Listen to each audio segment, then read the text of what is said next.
LaMark with Something Unique Production, owner and founder of the ICare Fashion Show.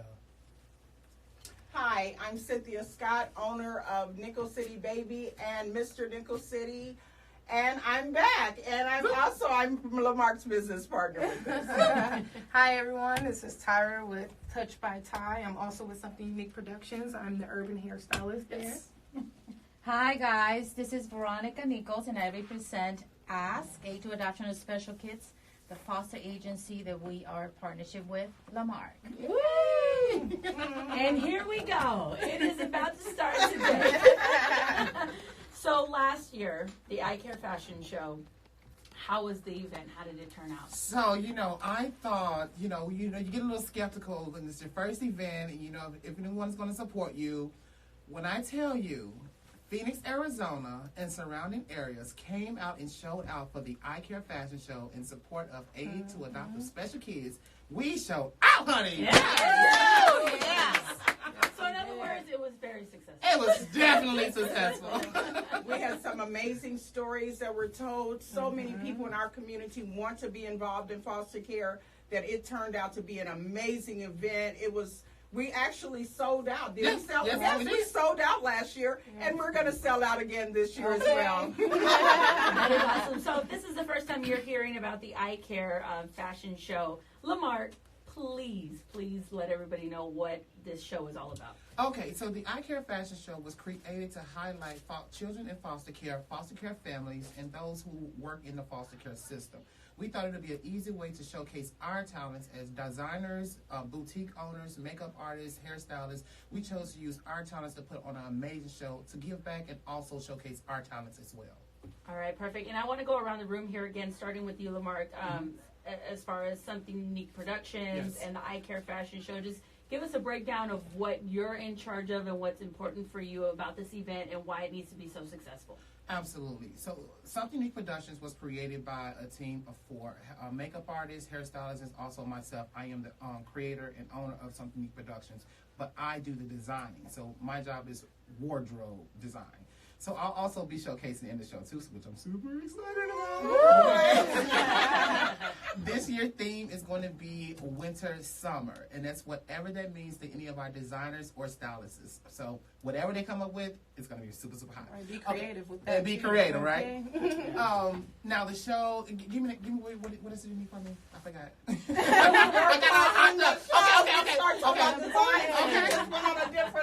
so I'm designing in the show. I'm producing the show. That's my part of it. All right. Okay, so I'm Cynthia Scott.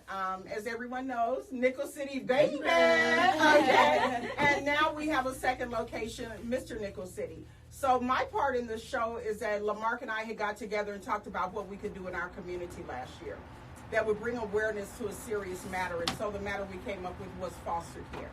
My background with foster care is that I spent 23 years as a heroin addict, in and out of prison, and my children were in foster care. So it's a different outlook on that. It's not the outlook of the child in foster care, it's the outlook of the parent who gives their child up to foster care. And a lot of times people tell the really terrible stories about what happened in foster care, and they never tell the good stories and all the good part about what happens in foster care.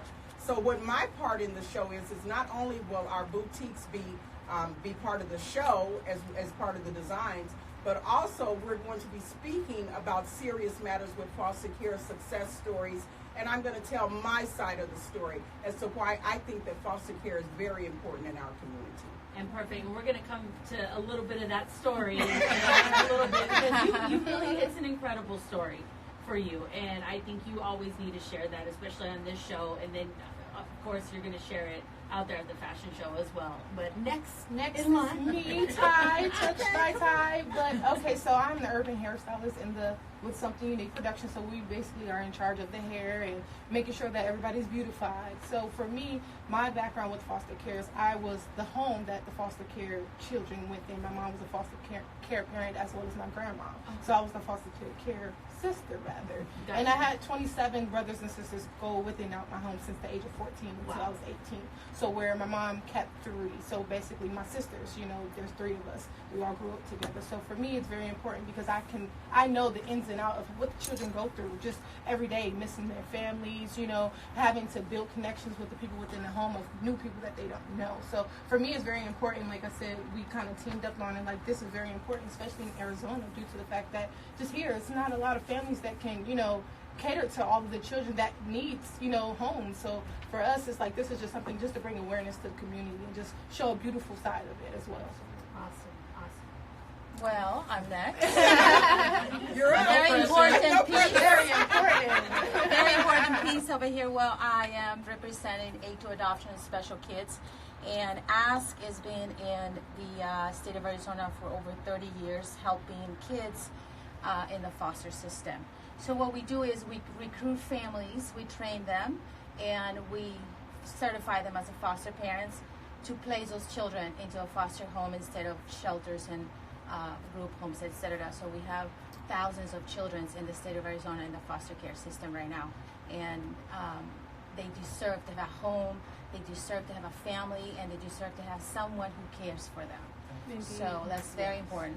And my job is to bring awareness to the community. We're very close with the community, especially with the Latino community as well. So we look at a lot of Latino families involved in this type of events. So we can place Latino children in those Latinos' homes. You know, it's just so sad because I hate to hear that number. You say thousands of children are in need of foster care. Yes. And there's millions of people here, and it's just we still have a shortage. Yes. You know, and I'm going to ask you right here, what qualifications do families need in order to be a foster parent? Because maybe some people want to do it, but they're probably thinking, oh, it's too hard, or there's too much going on, or maybe I don't qualify. But what are the minimum qualifications? The minimum qualifications are they have to be 21 or older, and everyone in the home 18 or older living there is going to be fingerprinted, so no criminal record at all, a good health, and financial stability, because this is not a job, even though the state will help financially, depending on the child that is placed and the needs. But it's not a job, because if you don't have a child placed in your home, then you're not making money. Yeah. So it's very important for them to know. It is like a reimbursement that the state helps them for taking care of those kids. But those are the minimum requirements. That's about it.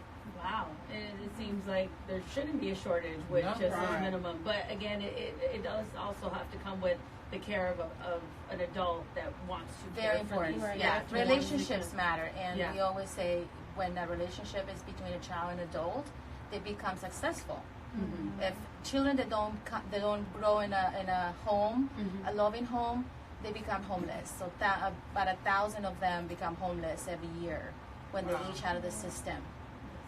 It's And very then sad, obviously, super sad. You talk about this at the fashion show as well, correct? Yes. That's So it. the fashion show is fun. That's the fun part of it. Right. The highlight of it is literally getting these facts out, because not every day you get this knowledge, you get this information. So we were really super happy to have Veronica this year, because she is super excited to really lay it out there and get all the information that any of you guys need. And she is a resource. Like, even at the show, she'll leave her phone number, she'll leave her information, whatever you need to get in contact with her, she's there.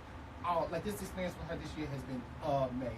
Yes, thank Veronica. you. Now, Same are here. some of the foster kids going to be a part of the fashion show, or is that something that you guys are thinking about doing? Yeah, so a lot of our models are actually foster care. They come from a foster care background. Nice. So we've really done our homework on this.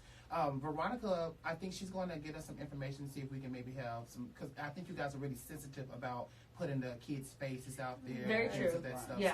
So we have guidelines to follow within that. But those who's in the community, who's been in foster care, they have came out to our auditions, and we have accepted them as models or designers or just volunteers as well. Mm-hmm. Yeah. That's awesome.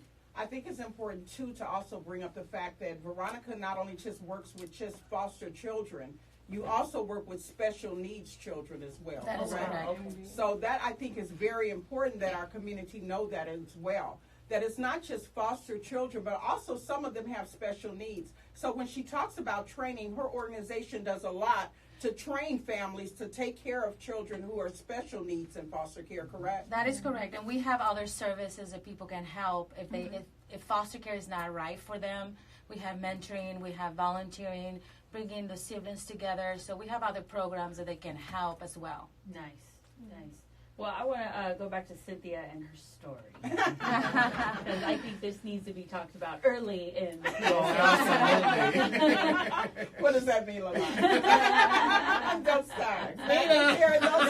She is definitely going to explain this. She's going to go into depth at the ICare fashion show. But Cynthia, please explain your story of what you had been through, what your children had been through, and how the foster care system benefited your family. Well, so I'm Cynthia Scott. I was a heroin addict for over 23 years. I was in and out of prison, in and out of jail. My last stint in jail was in 2009. Literally was released October 24th of 2009. In between that time, my children, my addiction started when my children were victims of a horrific crime back when they were 5 and 6. And so I went into a bathroom with a spoon and a needle, and I stayed there for over 23 years. And so my children were in and out of foster care. There were times when I got them, then they went back. Got them, they went back. So the foster care system was really involved in our life. When I finally got myself together, because I'm going to kind of shorten it because I'm going to tell it at the event, but when I finally got myself together, I went to go get wanted my children, of course. Like, the first thing is like, oh my God, I want my kids. And I had actually lost all rights to my children. So I had lost all rights to my children, but I didn't give up. I went down to the courthouse, and I ended up in front of the same judge who had taken my rights from me. Oh, wow.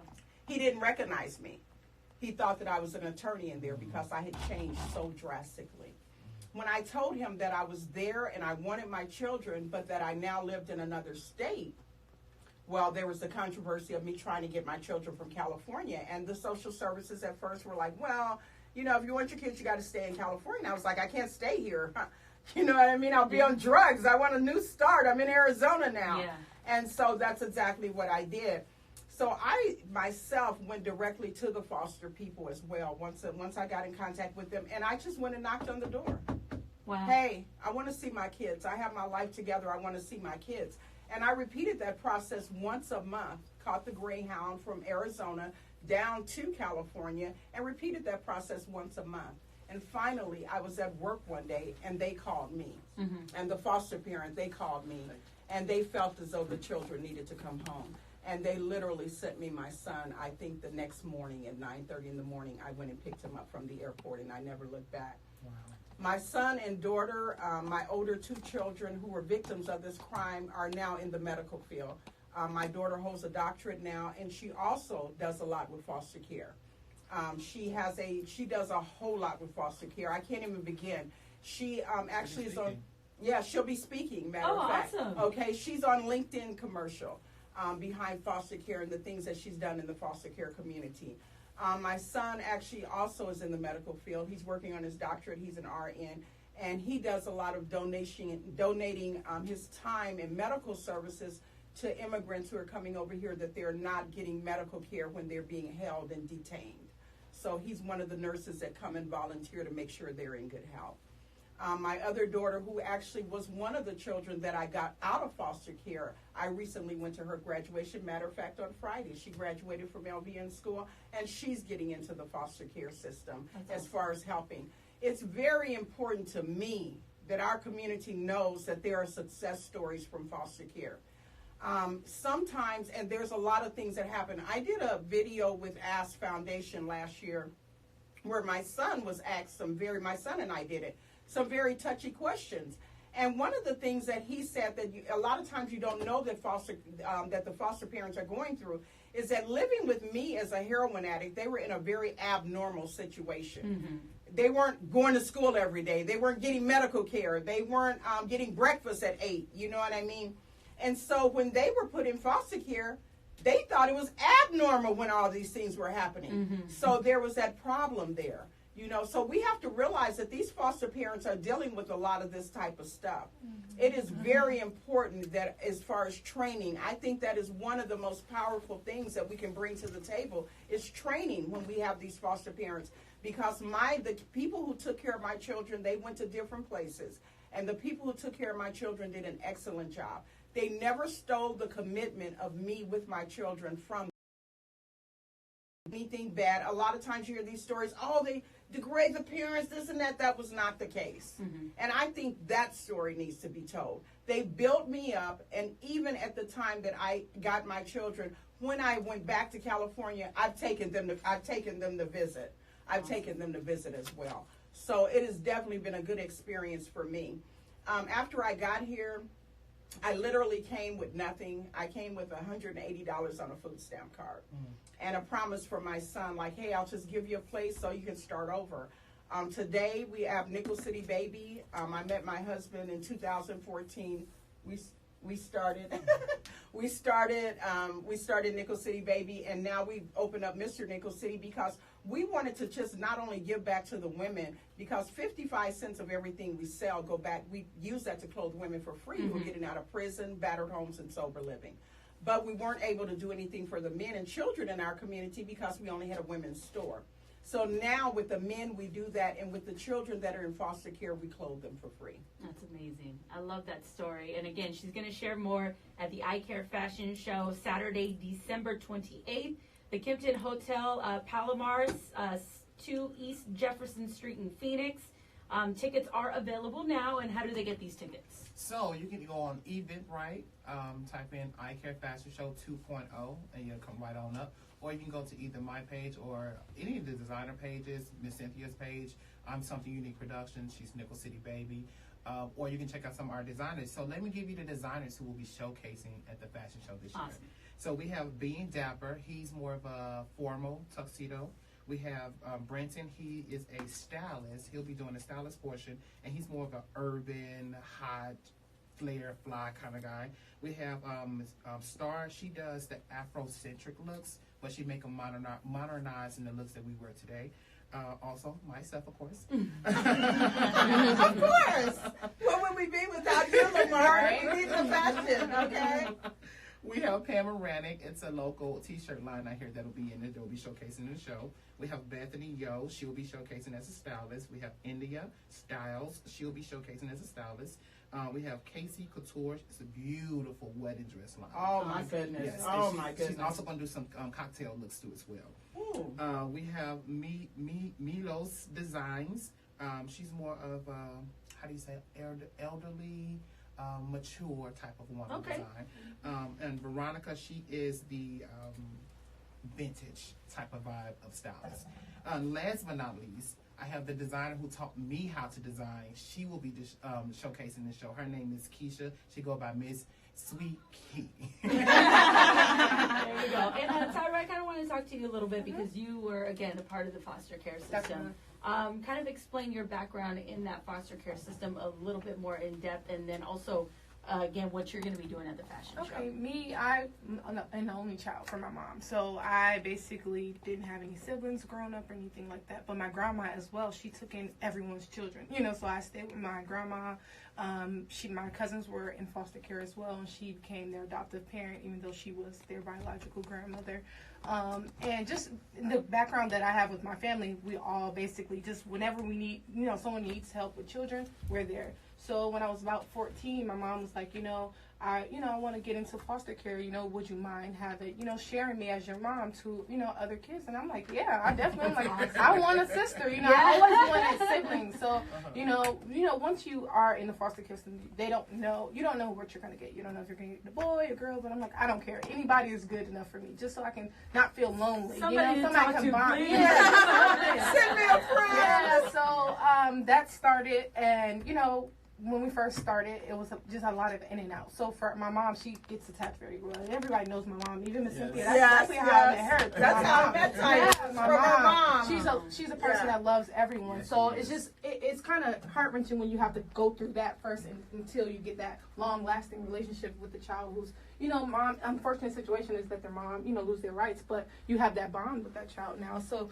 for me, it was just I'm definitely the type of person that this was just heart-wrenching for me. Like, I'm like, I just can't even talk about it. It makes me want to tear up in a sense because it's like these kids need our help, you know. And for me, even at this age of 29, it's like I'm definitely even looking into probably being a foster care person myself. So, awesome. You know, my background is just really having that, just my grandmother and my mom being that foster care for that safe place for children to go to when they need somebody. And I was that person, just be there to have that connection and relationship with them as well. So.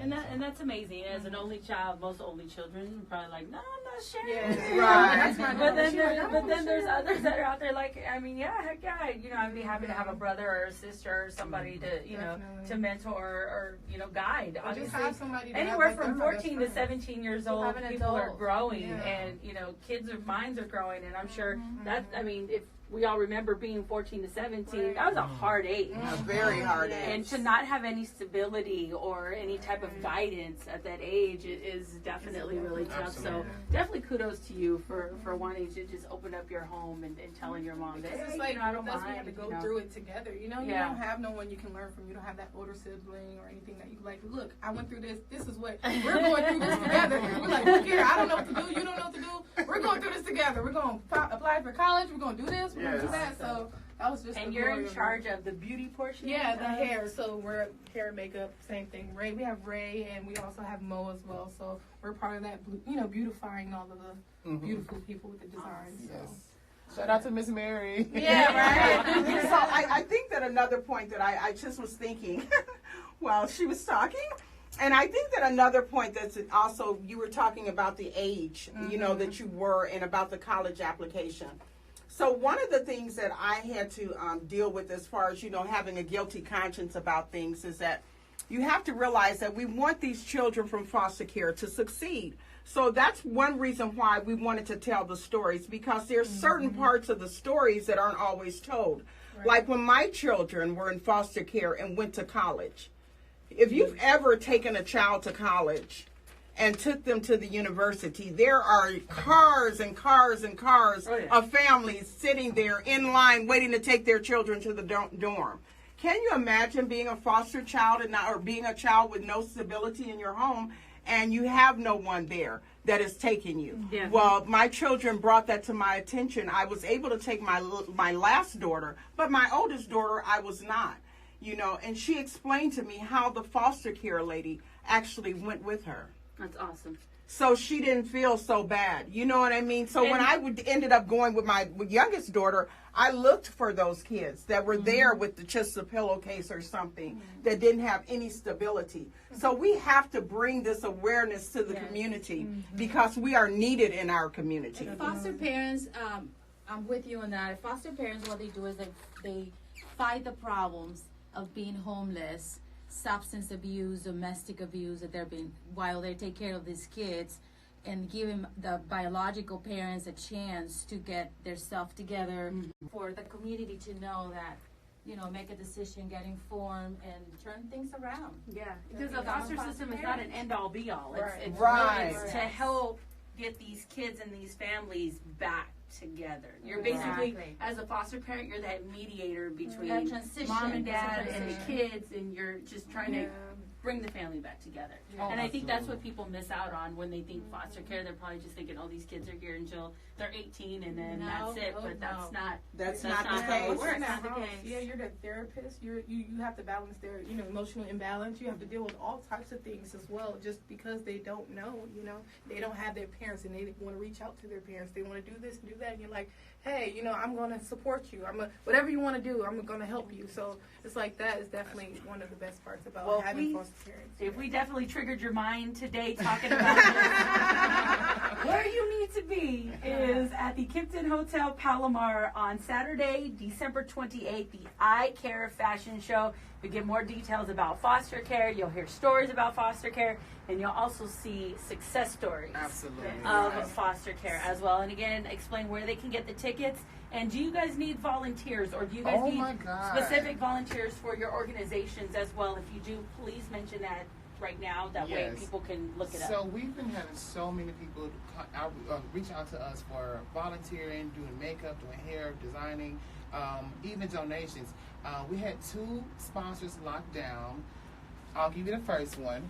It's Braxton Keith. He's a local salon. He does natural twist hair. He came in at $1,000 to support the show. That's awesome. Also, we have Harbor Health coming in at $5,000. So you saved that till we were on the show to tell me that information? Yes, okay. Not only is Harbor Health, John Wick is coming in at $5,000. He's additionally giving us $500 to go towards AASK. Yes. So it's just a full circle. It's a really full circle. Everyone is doing their job. Like from 6 to 7, that's going to be our arriving hour, step and repeat hour, taking pictures, socialize, check out the vendors. From 7 to 8, straight design. And in between that, we'll do a share my story. Share my story are success stories. We want to talk about it all. We want to talk about where you came from to where you are now and how you overcome all those obstacles. I have one girl. She just did a gala. It was for a foster care girl. She won, so she did like a competition, and the girl won a competition. So she's pretty much sponsoring her to pretty much go to college. Any need she need, she'll be able to get those. Her name is Bathsheba. I always get it wrong. Bathsheba, and her organization is Live to Give. So she'll also be speaking at the at the event on December 28th. That's awesome. And then, do you guys want to share as far as like if you need volunteers? Well, or we how always they can, need volunteers, mentoring. Unfortunately, it's not just like call people and volunteer because it's our foster kids. Yes. So everything is regulated by the state. So they have to be a process before they become a volunteer. Of course, we definitely do need people that can support these kids and give them a relationship. And what website do they go to if they're interested? The website is aask-az.org. Okay, perfect. All right. Okay, so we do want to kind of leave you with some things too, okay? As far as like organizations and stuff like that, we want to make sure that you guys are following us because we're doing a lot of things in the community. So please follow us at Something Unique Productions, correct? Yes. Follow us at Nichols City Baby. Follow us at Mr. Nichols City. Follow us at By Ty. Touch by Ty. Ask.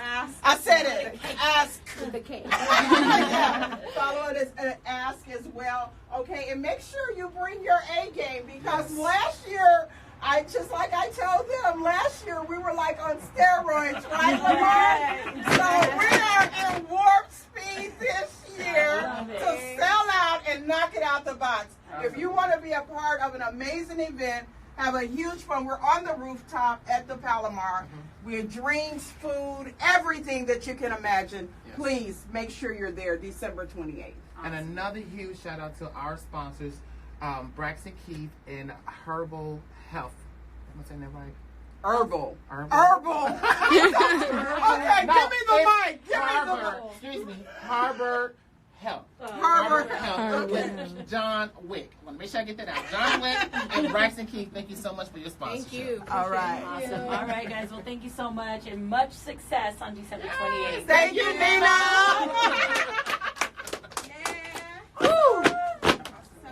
That's always an easy one for you, huh? You just sit back and just